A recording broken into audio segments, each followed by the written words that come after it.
అందరికీ నమస్కారం. మరొకసారి వార్తల్లోకి మన ప్రత్తిపాడు గ్రామం అయితే చేరింది. సో, ఈరోజు జరిగిన మధ్యాహ్నం చిన్న యాక్సిడెంట్ అయితే జరిగిందనమాట. ఇది ప్రత్తిపాడు బైపాస్ రోడ్ అనమాట. తాడేపల్లిగూడెం మరియు తణుకు కనెక్టింగ్ సర్వీస్ రోడ్ సాక్షి ఎదురుంగా.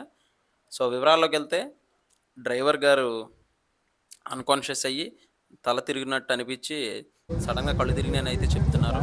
సో, వెంటనే వేరే గత్యంతరం లేక రోడ్డుకి ర లెఫ్ట్ సైడ్ అయితే వెహికల్ పెట్టడం జరిగింది. సో, ఈ సన్నివేశం ఆయన జరిగినప్పుడు ఆయనకు కూడా స్వల్ప గాయాలైతే జరిగినాయి. ఆయన భుజానికైతే గాయమైతే జరిగింది. సో, బస్సులో ఎటువంటి ఎవ్వరు ప్రయాణికులైతే ఎవరు లేరని మనకు తెలుస్తుంది. కండక్టర్ గారు కూడా ఎమర్జెన్సీ ఎగ్జిట్ నుంచి బయటకొచ్చేసారంట. సో, దేవుని దయ వల్ల ఎవరికీ ఎటువంటి గాయాలు కాకుండా బయటపడ్డారు. సో, రోడ్డు మీద ప్రయాణం చేసే వాళ్ళందరికీ విజ్ఞప్తి చేస్తున్నామండి. రోడ్లు బాగున్నాయి కదా అని చెప్పి ఎంత పడితే అంత స్పీడ్ వెళ్ళకండి. కొన్నిసార్లు మన తప్పు లేకపోయినా యాక్సిడెంట్‌లు గురవుతూ ఉంటాం. సో, రోడ్డు ప్రయాణాలు చేసేవారు చాలా జాగ్రత్తగా వెళ్ళండి. సో, రోడ్డు అధికారులు అక్కడ చేరుకొని ఘటనా స్థలాన్ని సందర్శించి వెహికల్‌ని ఎలా బయటికి తీసుకురావాలని అయితే చేస్తున్నారు. సో, ప్రత్తిపాడులో ఉన్న వాళ్ళందరికీ విజ్ఞప్తి చేసి చుట్టుపక్కల ప్రత్తిపాడు మీదుగా ప్రయాణించే వాళ్ళకి విజ్ఞప్తి చేస్తున్నాం.